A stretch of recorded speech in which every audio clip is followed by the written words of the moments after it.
प्रचार करत असताना आपण आपल्या विकासाचा सुद्धा आराखडा बनवला पाहिजे. तुला एक विहीर पाहिजे, तुझे शेतीसाठी चांगली इक्विपमेंट पाहिजे, भात शेतीसाठी काय केलं पाहिजे, आंतरपिकासाठी काय केलं पाहिजे, याची चर्चा तुम्ही आपापसामध्ये केली पाहिजे.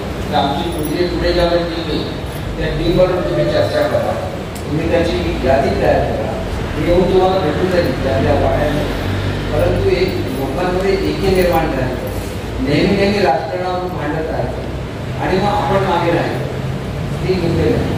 आणि म्हणून मी तुम्हाला सांगू इच्छितो की वाद कोणामध्ये होत नाही. वाद माझ्यामध्ये राजकारणाचा झालेला होता, पण आमचा वाद आम्ही कधीही व्यक्तिगत पातळीवर केला नाही. इलेक्शन नंतर तिथं वाद संपला आणि मग आम्ही जिल्ह्यासाठी काम करायला सुरुवात केली. जिल्ह्यासाठी काम करायला सुरुवात केलं म्हणून मी कॅबिनेट मंत्री झालो.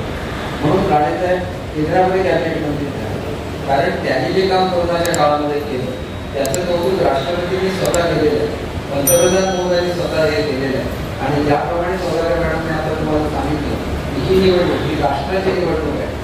आपलं राष्ट्र आज जगातलं 5व्या क्रमांकाचं राष्ट्र झालेलं आहे आणि त्याच्याकडे आज तुम्ही जर परदेशामध्ये गेला तर तुमच्याकडे आदराने बघितलं जातं, तुम्हाला मान दिला जातो आणि त्याच्याबरोबर भारताकडे वाकड्या डोळ्याने बघायची कोणाची किंमत होती, ही वस्तुस्थिती आहे. आणि म्हणून आज आपण 85 कोटी लोकांना मोफत धान्य हे मोदी साहेब त्या ठिकाणी वाटतात.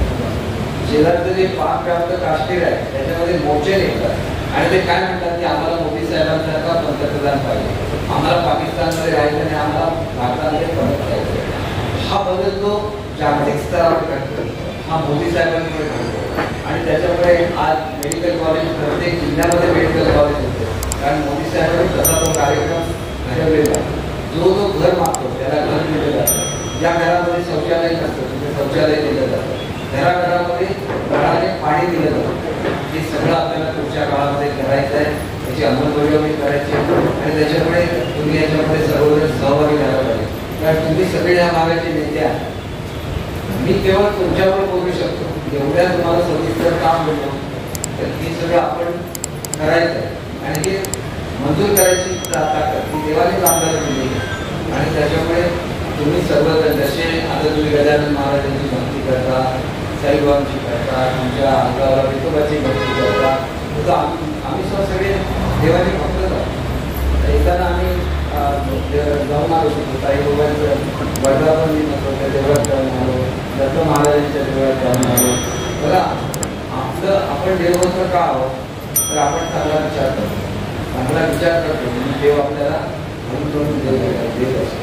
आणि म्हणून तुम्हाला सगळ्यांनाच विनंती करतो की दुसऱ्यावर टीका करा, त्याच्याविषयी काम केलं असतं. आपले सध्या खासदार आहे, 10 वर्ष जर काहीतरी केलं असतं लोकांसाठी, तुम्ही सगळ्यांना तुमच्या गावामध्ये तुम्ही एकतरी काम नमुन्याला दाखवू शकता की हा रस्ता आम्हाला खासदार हे काम आम्हाला होतं. प्रत्येक वाटेमध्ये जर लाईट दिली तर तुम्ही आमच्या आमदारांनी लाईट दिली, रस्ते दिले, पाणी दिलं, ते काहीच सांगू शकत नाही. कारण त्यांचा मतदारसंघ एवढा मोठा असतो की ते काही देऊ शकत नाही. आणि नुसतंच खासदार काय होणार, दिल्लीला जाऊन भाषण करू शकतात. आज राणेसाहेब जर निवडून आले आणि येणार असते 100% तर ते पुन्हा केंद्रीय मंत्री होते, केंद्रीय मंत्री झाले, तुम्हाला काहीतरी देऊ शकतात. बरोबर आहे, आम्हाला शेवटी स्वतःला काहीतरी पाहिजे. आम्ही काय मोहम्मद प्रत्येकासाठी नुसताच प्रचार करायचा आणि असं नाही, तर आमच्या भागाचा विकास झाला पाहिजे. तो 100% राणेसाहेब करणार याची मी आपल्याला खात्री देतो. आणि मोदी साहेबांनी एवढा विकास केलेला की आज संपूर्ण राष्ट्र हे त्याच्याकडे एका आशेने बघत आहे. आणि विरोधी पक्षाचं काय झालेलं आहे की मोदी साहेब हे एकमेव टार्गेट बनवलेलं आहे की मोदी साहेबांना कुठेतरी पराभूत करायचं. त्यासाठी सगळे लोक एकत्र आले.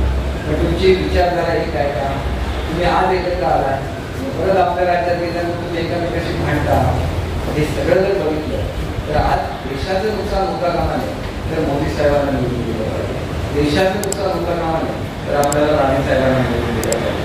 म्हणून सगळे मंडळी निवडा. अजूनही काही किरकोळ मंडळी प्रत्येक गावामध्ये आणि त्याच्यामुळे मी गावांमध्ये जातो ते दुसरं कारण असंच आहे की आम्ही एकत्र काम करतो. कारण माहिती आमचं सगळ्यांचं चांगलंच होईल, परंतु काही गावांमध्ये एकामेकाच्या निवडणुका लढवलेल्या असतात. मग ते एकत्र काम करायला कुठेतरी मनामध्ये येतं. हे सगळं बाजूला ठेवलं पाहिजे आणि आपल्यापेक्षा आपला देश मोठा आहे आणि हे देशाचं इलेक्शन आहे आणि त्याच्यामुळे तुम्ही ही कामगिरी कराल अशी मी अपेक्षा करतो. थोडेसे दिवस आम्हाला द्या. आता 7 तारीखपर्यंत म्हणजे किती दिवस राहिले? सगळे 10-11 दिवस राहिले. हे जर 10 दिवस तुम्ही खर्च केले आपल्या पक्षांसाठी, तर मी तुम्हाला निश्चितपणे सांगतो की आमचं सरकार आल्यानंतर गेल्या 5 वर्षामध्ये जेवढे निर्णय झाले नाही हे 1-1.5 वर्षामध्ये आमच्या सरकारने घेतले.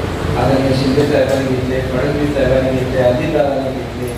आणि त्याच्यामुळे आपल्याला नवीन हायवे मिळणार आहे. म्हणजे तो रेडीवरून व्यवस्थेपर्यंत हा पूर्णपणे जसा समृद्धी महामार्ग झाला तसा आपला हा महामार्ग होणार आहे.